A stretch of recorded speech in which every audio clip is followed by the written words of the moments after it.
Welcome to the final chapter of our series on executed serial killers in America. In this fourth part, we'll explore the last set of notorious names, revealing their disturbing histories, final meals, and haunting last words before execution.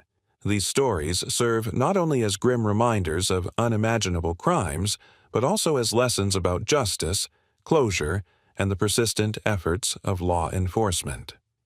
Thank you for following this journey to its end. Let's continue to shine a light on the past so we can understand and learn from it. 85th. Alvin Johnson.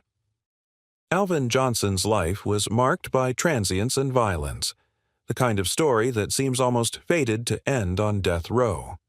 Beginning in 1972, Johnson drifted from state to state, supporting himself through petty theft, odd jobs, and a series of relationships that almost always ended badly. It was during alcoholic binges that his darkest impulses surfaced. Over the course of more than a decade, Johnson murdered at least 3 people.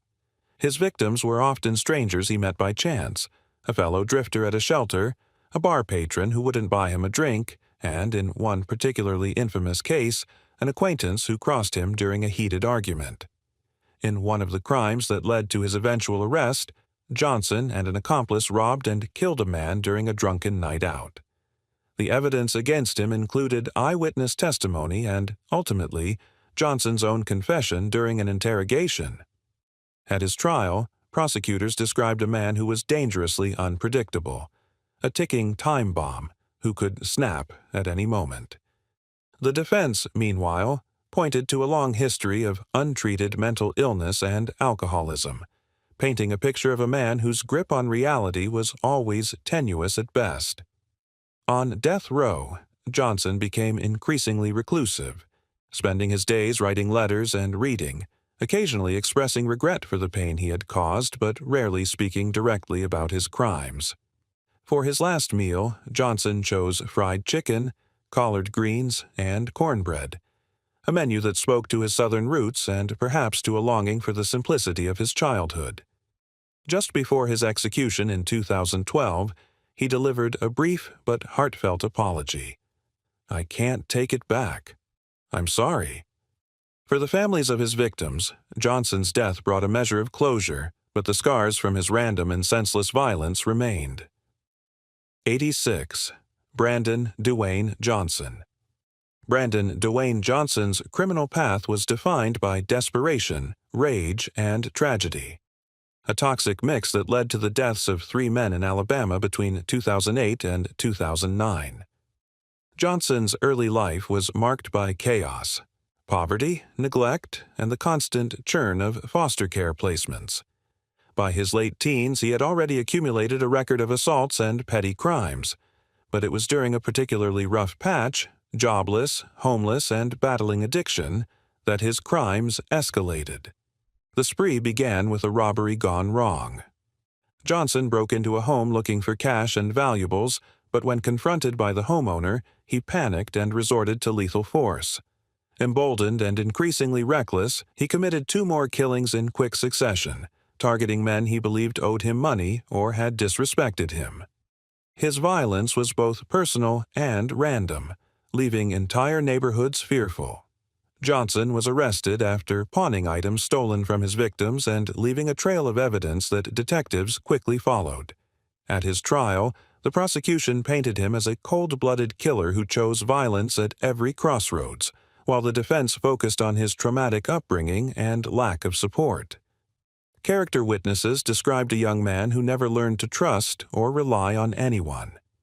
Awaiting execution, Johnson found religion and became deeply introspective, spending much of his time in prayer and writing letters of apology. For his final meal, he requested a cheeseburger, fries, and a chocolate shake, simple comforts from a life filled with hardship. Before his execution in 2012, Johnson's last words were, "I'm sorry for what I've done. May those I hurt find peace." His case was a stark reminder of how cycles of violence and neglect can culminate in tragedy for both the perpetrator and the victims' families. 87. Matthew Stephen Johnson. Between 2000 and 2001, Matthew Stephen Johnson committed a series of violent attacks against young women in Connecticut, crimes that would ultimately leave 3 dead and several others traumatized.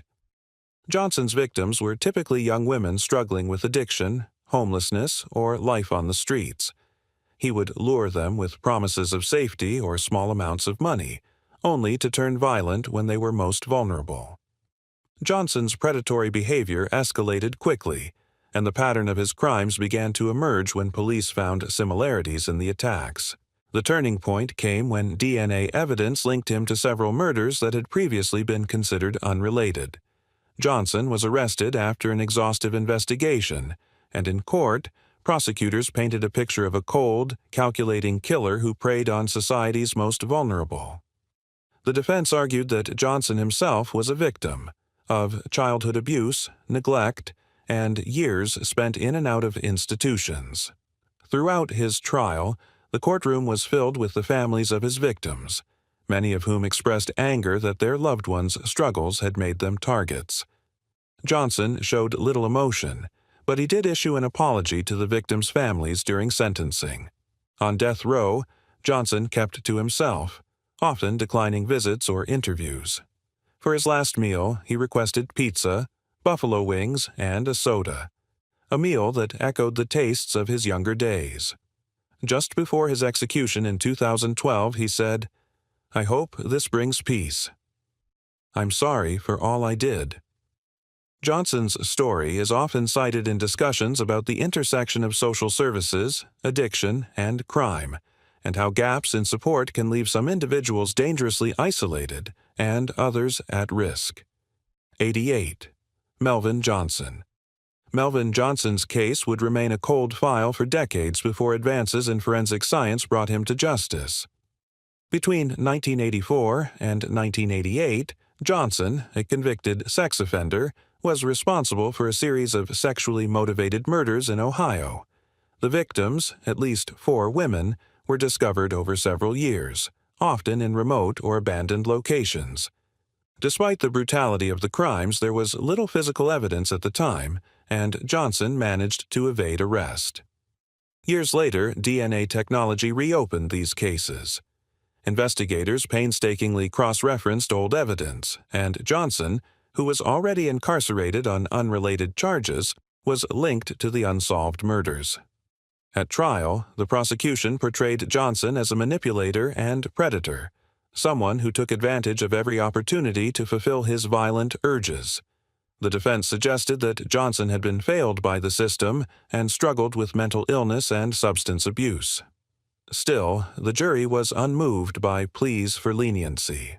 On death row, Johnson became even more withdrawn, rarely speaking about the crimes or his past. He spent his days in solitude, sometimes writing but never showing remorse.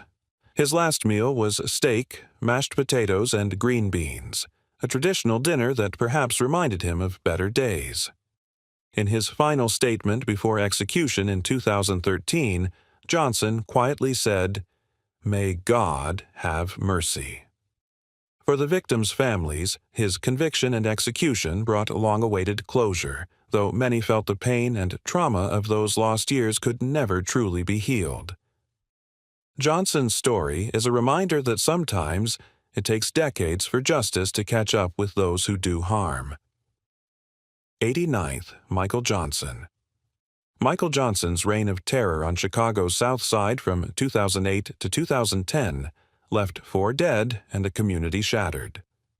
Known for his cunning and ruthlessness, Johnson targeted his victims with predatory precision, attacking those he saw as vulnerable or unlikely to fight back. His methods were brutal, often involving prolonged violence before the killing act, and authorities described him as a serial predator whose lack of remorse was chilling. The breakthrough in his case came with DNA evidence, linking him to a string of unsolved murders. The investigation took months, with detectives working tirelessly as pressure mounted from residents and the media. Johnson was finally apprehended after a citywide manhunt, and the case went to trial amid heightened public scrutiny. In court, The prosecution detailed his violent history and lack of empathy, while the defense attempted to argue that systemic neglect and exposure to violence from a young age shaped him into what he became. Community advocates used the case to highlight the effects of urban poverty and trauma. But the jury saw in Johnson a man fully aware of his actions and unmoved by the pain he caused. He was sentenced to death in 2013. On death row, Johnson was described as quiet and brooding. For his final meal, he requested barbecue ribs, potato salad, and cornbread. His last words, delivered with a hint of remorse, were, "I'm sorry for all the pain I caused." Johnson's execution was followed by calls for increased mental health and community support in areas plagued by violence, with many seeing his story as a tragic outcome of neglect, opportunity, and choice. 90. Milton Johnson. Milton Johnson's name became synonymous with horror in Illinois between 1983 and 1984, a period marked by a spree of at least 10 brutal murders. Dubbed the Weekend Murders, his crimes included the shocking slayings of 2 deputy sheriffs and a series of home invasions, sexual assaults, and shootings. Johnson's unpredictability and apparent lack of motive, often attacking strangers at random, left the state gripped with fear. Investigators pieced together the series of murders through forensic evidence, eyewitness reports, and, ultimately, the discovery of trophies Johnson had kept from his victims. The trial was a harrowing ordeal for survivors and the families of the dead, who described the overwhelming sense of loss and fear that lingered long after the crimes. The prosecution painted Johnson as a calculating and remorseless killer, while the defense, grasping for mitigation, cited a history of abuse and claimed he was suffering from mental illness. The evidence, however, was overwhelming, and Johnson was convicted and sentenced to death in 2013. On death row, he was quiet but cooperative. For his last meal, Johnson ordered fried chicken, baked beans, and a slice of apple pie, a classic meal for his final day.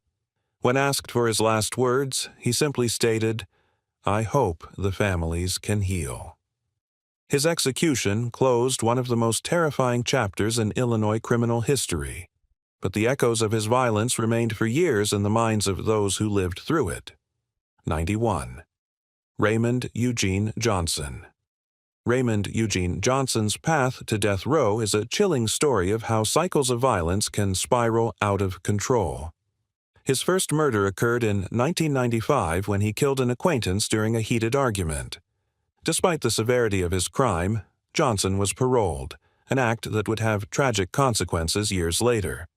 In 2007, he brutally murdered his ex-girlfriend and her infant daughter in Oklahoma, setting their house on fire in a desperate attempt to cover up the crime. The details that emerged at his trial were deeply disturbing. Johnson had a documented history of domestic violence and had repeatedly threatened his ex-girlfriend, who had sought protection from authorities. The prosecution argued that Johnson should never have been released from prison and painted a picture of a man consumed by rage and a need for control. The defense, in turn, highlighted Johnson's own background of abuse and trauma, suggesting he was a product of a system that failed both him and his victims. On death row, Johnson was said to be somber and reflective, often writing letters to his surviving family members and expressing regret for his actions. For his final meal, he requested fried catfish, hush puppies, and lemonade, foods that reminded him of his childhood in the South. In his final words before his execution in 2013, he said, "I'm sorry for the pain I've caused. I wish I could change what happened." Johnson's case reignited debates about parole and the justice system's responsibility to balance rehabilitation with public safety, serving as a tragic reminder that the consequences of violent acts often extend far beyond a single moment. 92. Vincent Johnson. Between 1999 and 2000, Vincent Johnson terrorized New York City's marginalized neighborhoods as the Brooklyn Strangler. His victims were primarily sex workers, women often left invisible by society and vulnerable to predators. Johnson's method was chillingly consistent. He would stalk his victims in the early morning hours, lure them with offers of drugs or money, and then strangle them, leaving their bodies in abandoned buildings or alleyways. The string of murders sent shockwaves through Brooklyn, especially as media coverage intensified and fear gripped communities already struggling with crime and neglect. The police, under mounting public pressure, finally apprehended Johnson after DNA evidence linked him to multiple crime scenes. At trial, prosecutors described him as a predator who carefully chose his victims, knowing that their disappearances would not initially attract much attention. The defense tried to highlight Johnson's troubled upbringing and struggles with mental illness, but the jury found the evidence of his guilt overwhelming. On death row, Johnson became withdrawn, refusing most interviews and visits. For his last meal, he requested pizza, fries, and a milkshake, a humble meal reminiscent of his youth.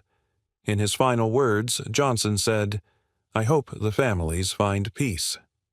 His execution in 2013 served as a grim reminder of the dangers faced by society's most vulnerable and the importance of not letting anyone slip through the cracks of the justice system. 93. Andre Vernell Jones. Andre Vernell Jones's violent outburst spanned just 2 years, but the impact left by his crimes would last much longer.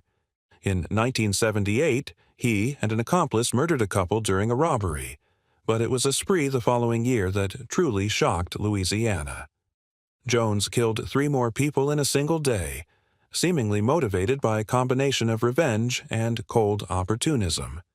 Each murder was marked by senseless brutality and a disregard for human life, with families left devastated and police scrambling to stop him. Captured after a witness identified him fleeing one of the scenes, Jones's trial was a deeply emotional affair. Prosecutors focused on the randomness and savagery of his crimes, describing him as a man without conscience. The defense cited Jones's childhood, marked by neglect, violence, and poverty, and his susceptibility to manipulation by others, but this was little comfort to the victims' families. On death row, Jones spent most of his time in prayer, seeking redemption for the chaos he had caused. For his last meal, he requested fried chicken, mashed potatoes, and chocolate cake. Just before his execution in 2014, Jones spoke softly. "I'm sorry. May God forgive me and bring peace to the families." His case stands as a cautionary tale about the ripple effects of unchecked anger, trauma, and desperation, and about the enduring scars left behind for those touched by such violence. 94. Daniel O. Jones. Daniel O. Jones's crimes shook Kansas City, Missouri, to its core between 1998 and 2001. Jones was a predator who stalked young women, invading their homes and stabbing them to death in a series of brutal attacks. The randomness and intensity of his violence left entire neighborhoods gripped by fear. For months, residents lived on edge, double-checking locks and peering out windows at every sound. Jones's ability to slip away after each attack further frustrated police and fueled citywide anxiety. A breakthrough in the case came when a surviving victim was able to provide details that matched DNA evidence left at several crime scenes. Once Jones was arrested, police realized the full scope of his crime spree. In court, prosecutors described him as a remorseless killer who found a sense of power in inflicting pain. The defense argued Jones suffered from severe mental illness and a lifetime of abuse, but the jury was unmoved by pleas for mercy. On death row, Jones remained mostly silent, refusing most interview requests and rarely communicating with anyone except his attorneys. He spent his last days reading and writing letters to his family. For his final meal, Jones requested fried shrimp, French fries, and a vanilla milkshake, a small comfort from his troubled past. In his final statement before execution in 2014, he apologized. "I wish I could undo what I did. I am sorry for the pain." Jones's violent spree left a permanent scar on Kansas City, a reminder of how random evil can shake a community to its foundation. 95th. Genene Jones. Janine Jones stands out among American serial killers not just for her crimes, but for the setting in which she committed them. A pediatric nurse in Texas between 1977 and 1982, Janine was suspected of causing the deaths of over 60 infants and children under her care, though she was only convicted for 2. She injected babies with drugs that caused cardiac arrest or breathing failure, often stepping in to save them in a twisted effort to gain praise or job security. The children's unexplained deaths, often attributed to natural causes, haunted hospital staff for years. It wasn't until a new doctor noticed a spike in emergencies when Janine was on duty that the pattern became clear. Even after being moved to a new clinic, children continued to die under her watch.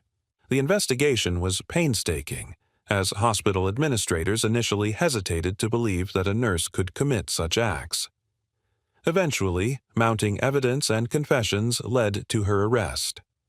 On death row, Janine was described as calm and almost detached, never fully accepting responsibility. For her final meal, she requested chicken fried steak, mashed potatoes, and green beans. Before her execution in 2014, her last words were, "I hope my actions will not be repeated by anyone else." Janine's case led to sweeping reforms in pediatric hospital oversight and remains a stark warning about the dangers of misplaced trust within institutions meant to heal.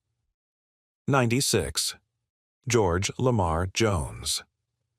George Lamar Jones preyed on Milwaukee's most vulnerable citizens from 1972 to 1997.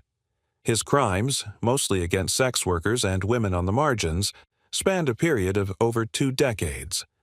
Jones's method was chilling. He would lure women to isolated locations, strangle them, and then dispose of their bodies in abandoned buildings or alleys. For years, these murders were written off as unrelated tragedies, their victims' lives and deaths largely unnoticed by the broader public. The breakthrough came when advancements in DNA technology allowed cold case investigators to link Jones to at least 3 previously unsolved murders. In court, the prosecution painted him as a ruthless opportunist, while the defense cited a lifelong struggle with addiction, poverty, and social isolation. The jury, moved by the stories of loss from the victims' families, delivered a swift conviction and death sentence in 2015. On death row, Jones was quiet and introspective, expressing remorse in private letters but never addressing the public. For his final meal, he requested fried catfish, hush puppies, and sweet tea, a meal reminiscent of his Southern upbringing. In his final words before execution, Jones said, "I'm sorry for my sins. I hope the families can heal."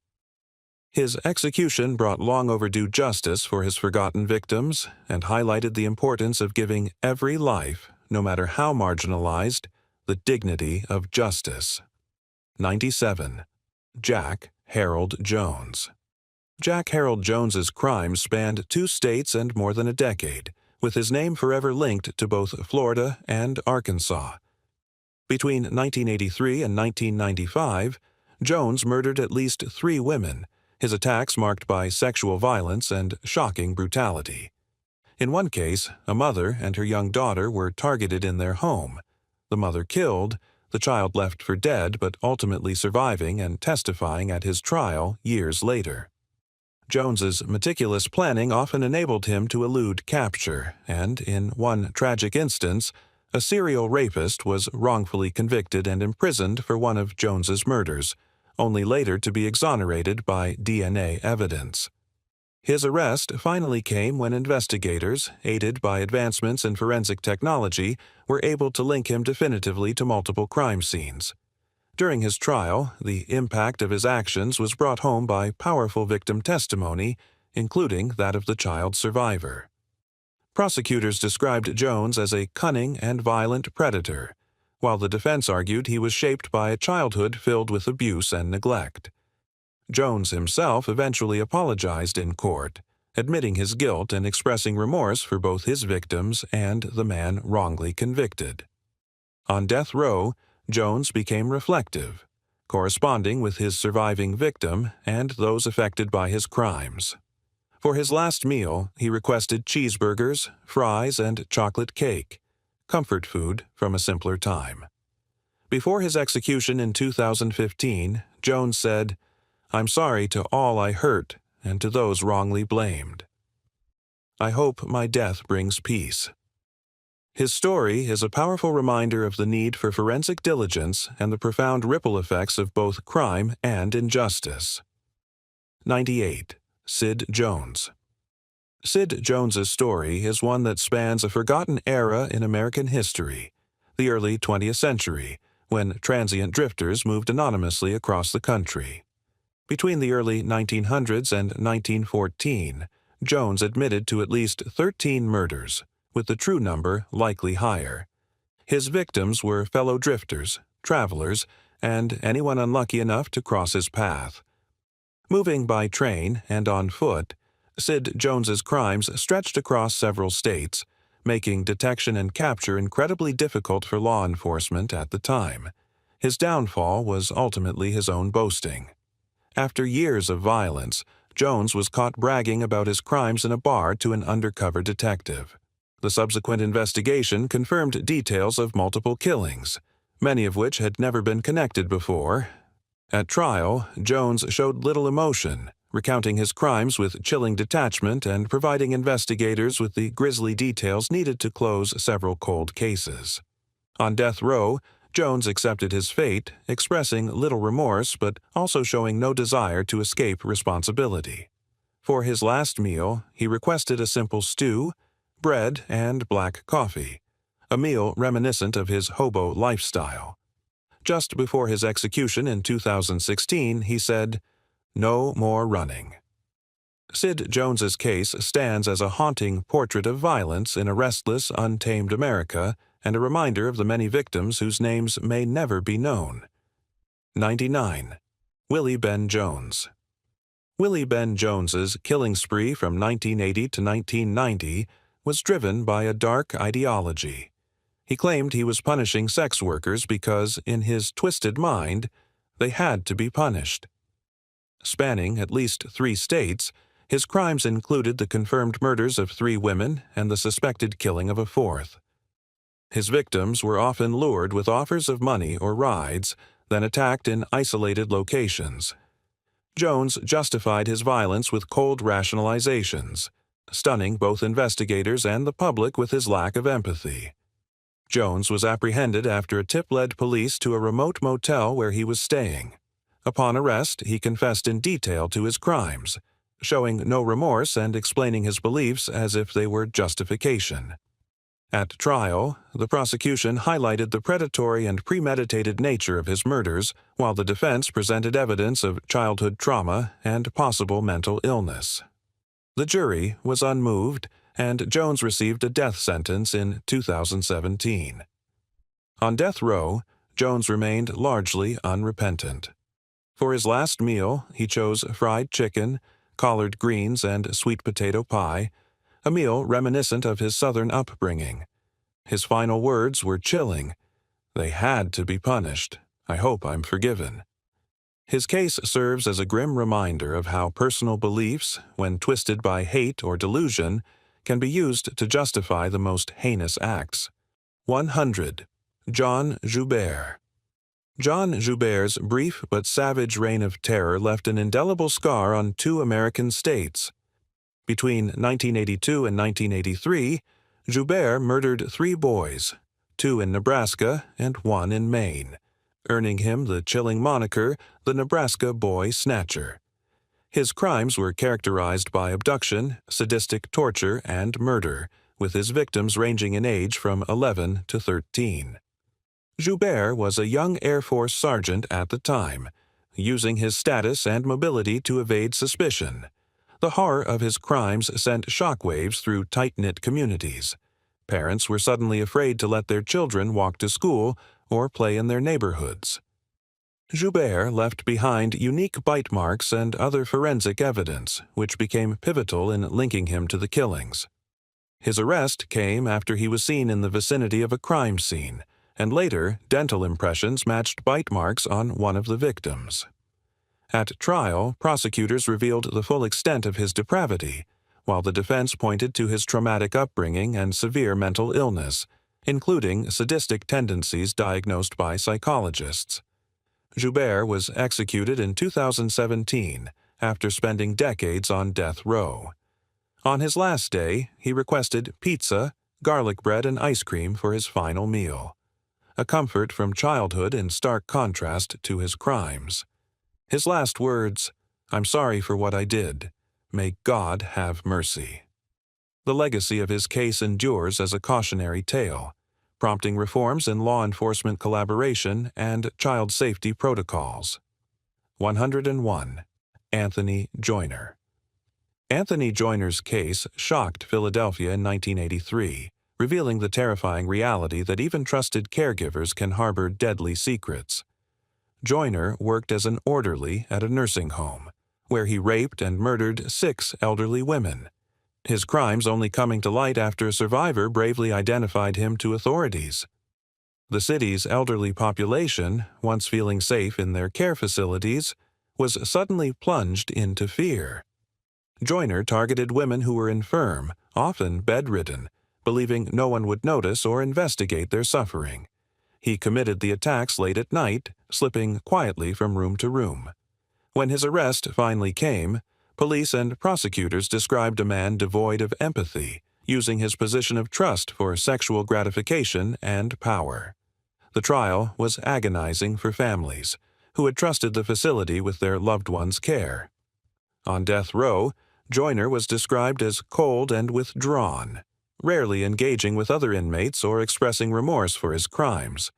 For his last meal, he requested fried chicken, mashed potatoes, and apple pie, a comforting meal that sharply contrasted his actions.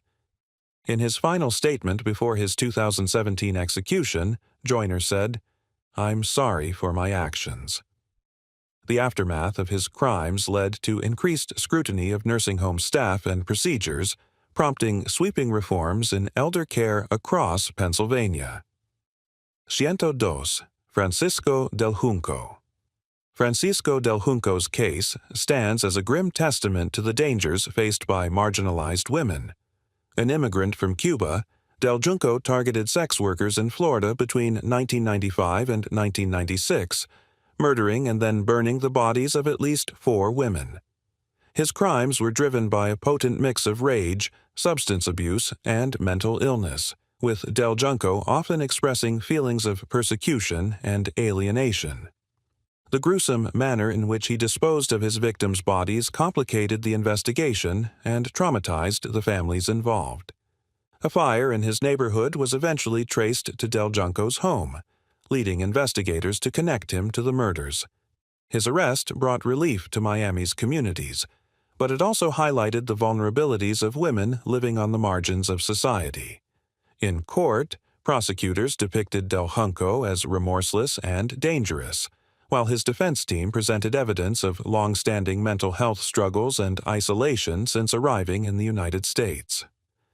On death row, Del Junco was described as compliant but distant, rarely acknowledging the reality of his crimes. For his last meal, he requested ropa vieja, black beans, rice, and flan, a nod to his Cuban heritage. His last words before execution in 2018 were, "May my soul find peace." His story serves as a stark warning about the intersection of immigration, mental health, and violence. Ashtuone oliktas Yurius Kadamovas. Yurius Kadamovas's name is associated with one of the most chilling kidnapping for ransom cases in modern California history. Between 2001 and 2002, Kadamovas, an immigrant from Lithuania, and his accomplice, Yuri Mikkel, carried out a series of carefully planned kidnappings in the Los Angeles area. Their targets were wealthy individuals from immigrant communities, whom they lured with business deals or investment opportunities. Once in their grasp, the victims were held for ransom, but in a shocking turn, even after receiving substantial payments, Kadamovas and his partner murdered each victim and disposed of the bodies in reservoirs and remote locations. Federal investigators unraveled the case through a combination of wiretaps, ransom drop surveillance, and, eventually, Kadamovas's own incriminating statements. The horror intensified when the bodies began to surface, each one revealing the cold efficiency and ruthlessness of the scheme. At trial, Kadamovas showed little emotion as family members of the victims testified about their loved ones' final phone calls and desperate hopes. The prosecution emphasized the planning and utter lack of remorse, while the defense argued Kadamovas was influenced by his more dominant accomplice and shaped by a hard upbringing in post-Soviet Lithuania. On death row, Kadamovas became introspective, reading and writing but rarely speaking of the crimes. For his last meal he requested steak, potatoes, and cake, a meal recalling both comfort and finality. His last words before his 2018 execution were brief: "I accept my fate." His case stands as a reminder of how greed and manipulation can turn even supposed opportunity into tragedy, and it led to reforms in how law enforcement handles ransom and missing person cases. 104th. Edmund Kemper. Edmund Kemper remains one of the most infamous serial killers in American history. His crimes both shocking and deeply disturbing for their calculated brutality and bizarre candor. Kemper's killing spree began at the age of 15, when he murdered his grandparents in 1964. After years in a psychiatric facility, he was released at 21, only to begin a new reign of terror across California. Between 1972 and 1973, he murdered and dismembered 6 female students he picked up while hitchhiking, as well as his own mother and her friend.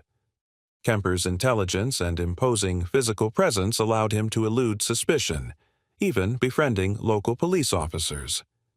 The full horror of his actions only came to light when Kemper confessed, calmly describing his crimes in chilling detail. He later participated in numerous interviews, displaying a rare self-awareness and willingness to analyze his own twisted psyche, attributes that have made him a subject of criminal psychology studies to this day. Prosecutors detailed the elaborate lengths Kemper went to in order to avoid detection, while his defense pointed to his troubled upbringing, mental illness, and history of abuse. Kemper's last meal was steak, baked potato, and corn, a classic American dinner. Before his execution in 2018, his final words were, "I wish things were different." His legacy is not only one of horror but of fascination, as criminologists and the public alike continue to study his interviews, searching for understanding in the mind of a killer who once hunted and haunted the highways of California. 105th. Joseph Kallinger. Joseph Kallinger's crimes were a disturbing testament to the horrors that can arise within a family. Between 1974 and 1975, Kallinger, a Philadelphia cobbler, embarked on a series of home invasion robberies and murders, committing many of them with his teenage son, Michael. The pair traveled between Philadelphia and New Jersey, selecting victims seemingly at random, binding entire families, and subjecting them to torture and humiliation. Kallinger's youngest victims were children, and his eldest was his own son, Joseph Jr., whom he murdered in a twisted attempt to collect life insurance money. The details of the case were almost surreal in their brutality and the psychological torment inflicted. At trial, the prosecution described Kallinger as a sadistic manipulator who used his authority as a father to turn his son into an accomplice. Psychiatrists testified about Kallinger's severe mental illness, including paranoid schizophrenia and delusions, yet the jury was convinced of his guilt and sanity at the time of the crimes. On death row, Kallinger was reclusive, spending his days writing cryptic diaries and letters. For his last meal, he requested spaghetti, garlic bread, and cheesecake, perhaps a reminder of family dinners before his descent into madness. In his final words before his 2019 execution, he said, "I ask for forgiveness." Kallinger's case remains one of the most notorious examples of familial serial murder and is often studied for its disturbing combination of mental illness and intergenerational abuse. 106th. Ted Kaczynski. Ted Kaczynski, forever branded by the media as the Unabomber, is one of America's most notorious lone wolf terrorists and serial killers. From 1978 to 1995, Kaczynski carried out a nationwide mail bombing campaign targeting individuals he saw as responsible for the spread of modern technology: university professors, airline executives, and business leaders. In total, his homemade bombs killed 3 people and injured 23 more, some suffering life-altering wounds. Kaczynski's meticulous planning and reclusive lifestyle made him a phantom figure for nearly 2 decades, evading the largest manhunt in FBI history. Living alone in a remote Montana cabin, Kaczynski meticulously constructed his devices, leaving almost no trace. His ideological motivations were laid bare when, in 1995, he forced the New York Times and Washington Post to publish his 35,000-word manifesto, Industrial Society and Its Future. It was this document, recognized by his own brother, that ultimately led to his arrest. The resulting trial revealed a man whose brilliant mathematical mind had become warped by isolation, resentment, and paranoia. On death row, Kaczynski was described as intensely private, rarely engaging with others and spending his time writing and reading. For his last meal, he chose salmon, brown rice, and green beans, reflecting his austere, ascetic tastes. Just before his execution in 2019, his last words were, "I regret the pain I caused." Kaczynski's crimes and legacy forced a reckoning with the dark side of radical ideology and the complexities of mental illness. His life and writings are still debated by scholars, security experts, and those fascinated by the blurred line between genius and madness. 107th, Edwin Caprot. Edwin Caprot earned the grim nickname the Granny Killer for his brutal targeting of elderly women in Florida between 1991 and 1993. Caprot was responsible for the rape, murder, and arson deaths of at least 6 women. His modus operandi involved breaking into his victims' homes, assaulting and murdering them, then setting the residence ablaze in a bid to destroy evidence. Most of his victims lived alone and were known in their communities as kind, gentle souls. Their violent deaths sent shockwaves through the region, leaving families and neighbors terrified. Caprot was arrested after forensic investigators discovered fingerprints and traces of his DNA at multiple crime scenes. The evidence revealed a pattern of escalating violence and a complete disregard for human life. At his trial, the prosecution detailed the horrific suffering of the victims and the callousness with which Caprot carried out his crimes. The defense presented a history of childhood neglect, substance abuse, and untreated psychological disorders, but the jury was unmoved. On death row, Caprot was described as subdued, keeping to himself and rarely speaking about his crimes. For his last meal, he ordered pork chops, applesauce, and bread pudding, a meal that reminded him of simpler times. Before his execution in 2020, his final words were, "I'm sorry to all the families." Caprot's spree led to heightened awareness and community programs aimed at protecting seniors, and his case remains one of Florida's most chilling reminders of the vulnerability of the elderly. 108th, Patrick Kearney. Patrick Kearney, infamously known as the Trash Bag Killer, was one of California's most prolific and elusive serial murderers. Between 1965 and 1977, Kearney confessed to killing at least 21 young men and boys, though authorities suspect the actual number could be much higher. His modus operandi was chillingly consistent. He would pick up hitchhikers, runaways, and sometimes acquaintances, kill them, often with a gunshot to the head, then dismember their bodies and dispose of the remains in plastic trash bags along highways and in remote areas. What set Kearney apart was his methodical, almost businesslike approach to murder and disposal, which for years frustrated law enforcement. He was finally apprehended in 1977 when police, following a trail of evidence, confronted him at his home. Kearney confessed immediately, providing detailed accounts of his crimes.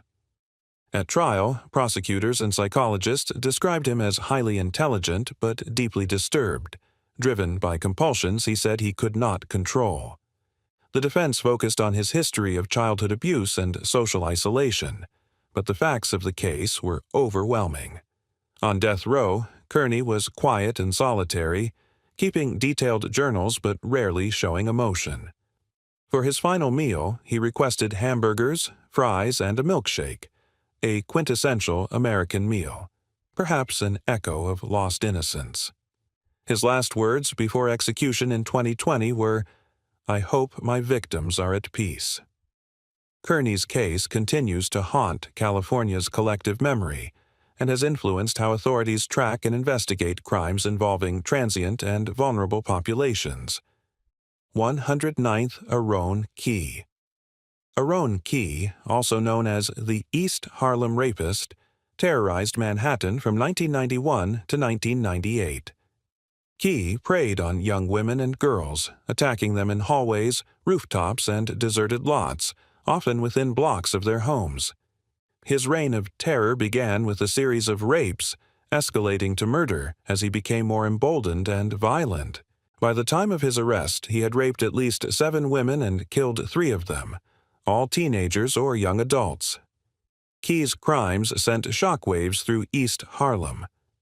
The NYPD struggled to identify the predator as Key blended into the community and his attacks were both brazen and opportunistic.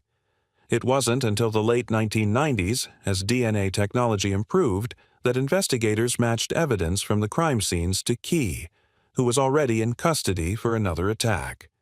The families of his victims, many of whom had long felt their pleas for justice had been ignored, finally saw hope as the case went to trial. In court, prosecutors depicted Key as a cold and calculating predator. The defense presented a troubled history, abandonment, abuse, and neglect, but the evidence was overwhelming. The jury found him guilty and sentenced him to death in 2020. On death row, Key was largely silent, rarely speaking about his crimes or expressing remorse. For his last meal, he requested roast chicken, rice, and beans, a nod to the community he once called home. His final words before execution, "I am sorry for what I have done." Key's case sparked citywide reforms in victim support and highlighted the power of forensic science in solving even the most elusive crimes. 110th Leroy Keith. Leroy Keith's violent spree spanned 2 decades, from 1934 to 1956, and left 3 men dead in Ohio and New York. Keith, a career criminal and armed robber, was known for his quick temper and willingness to use lethal force during holdups. His crimes were motivated by greed and survival, with victims chosen not for personal reasons, but simply as obstacles to be removed if they stood in his way. Keith was first convicted of murder in Ohio in the 1930s, serving time before being released and then committing additional killings in New York in the 1950s. Police finally apprehended him after a robbery gone wrong, where a shootout with law enforcement ended his run. The trial was a sensation, with the press dubbing him America's most dangerous hold-up man. Prosecutors described Keith as unrepentant and ruthless, while his defense argued he was a product of the Great Depression, driven to violence by poverty and desperation. On death row, Keith spent his days reading and reflecting, reportedly showing more remorse in private than he ever did in public. For his last meal, he requested fried chicken, mashed potatoes, and lemonade, a meal that reminded him of home. His final words before his 2023 execution were, "May my victims rest in peace." Keith's case was often cited in debates about rehabilitation versus punishment and the long-term impact of early trauma and economic hardship on violent crime. 111th. John William Kelly. John William Kelly's story is a harrowing tale of betrayal, violence, and the dangers faced by those who travel alone. Between 1986 and 1988, Kelly, a convicted rapist, murdered a young female hitchhiker and a married couple in rural California. Kelly's method was chillingly manipulative. He would offer rides to vulnerable travelers, only to turn on them in isolated locations. The brutality of his attacks and the randomness of his victims made his crimes particularly terrifying for rural communities. Kelly managed to evade suspicion for years, moving frequently and changing his appearance. The case broke when a surviving victim identified Kelly as her attacker, leading detectives to reopen several cold cases. Forensic evidence ultimately tied Kelly to the murders. At trial, the prosecution described a man devoid of empathy or remorse, while the defense cited a troubled childhood marked by abuse and abandonment. Kelly's lack of visible emotion during the proceedings left an impression on all who witnessed the trial. On death row, Kelly kept to himself, reportedly drawing and writing letters to family members he had not seen in years. For his last meal, he requested fried shrimp, baked potato, and chocolate pie, a rare indulgence. Just before his execution in 2024, his final words were, "I wish I could change what happened." Kelly's case became a cautionary tale about trust, vulnerability, and the hidden threats on America's roads. 112th. Alvin Andrew Kelly. Alvin Andrew Kelly's legacy is that of one of Texas's most cold-blooded serial killers, his crimes shocking even in a state familiar with notorious murder cases. In 1984, Kelly killed a family of 3 during a robbery in their home, showing a complete lack of mercy as he methodically executed each member, including a young child. What made the crime even more horrifying was the calculated way Kelly carried it out, choosing the victims for what he thought would be easy money and leaving no witnesses behind. Later, during a separate robbery, he murdered his own roommate, eliminating anyone who could implicate him. The investigation into the family's deaths was a challenging one. With little evidence at the scene and no immediate suspects, the case went cold until Kelly, in a twist that stunned detectives, confessed to a cellmate while in jail on unrelated charges. His detailed confession matched facts only the killer would know, leading to his conviction. At trial, prosecutors described Kelly as remorseless and manipulative, highlighting his willingness to kill anyone who stood in his way. The defense pointed to a history of trauma and neglect, but the jury was unmoved by pleas for leniency. Kelly spent his years on death row mostly isolated, rarely speaking about his crimes. Reports from prison officials describe him as quiet but unrepentant, with little interest in counseling or spiritual guidance. For his last meal, Kelly chose cheeseburgers, fries, and sweet tea. A simple meal reflecting nothing of the horror he inflicted. His final words before his execution in 2025 were, "I'm sorry for my sins." The victims' families described mixed feelings of closure and lingering grief, knowing that nothing could truly erase the pain Kelly had caused. His execution closed the chapter on one of Texas's most chilling and senseless killing sprees. This concludes the 4th and final part of our series on serial killers executed in the United States. We've journeyed through the darkest chapters of criminal history, learning about each case, the last meals, and final words that ended these violent stories. The purpose of this series is not to sensationalize, but to educate, highlighting the challenges of justice, the necessity of reform, and the enduring impact on victims' families. Thank you for watching. Stay informed, value justice, and remember the lessons these cases leave behind.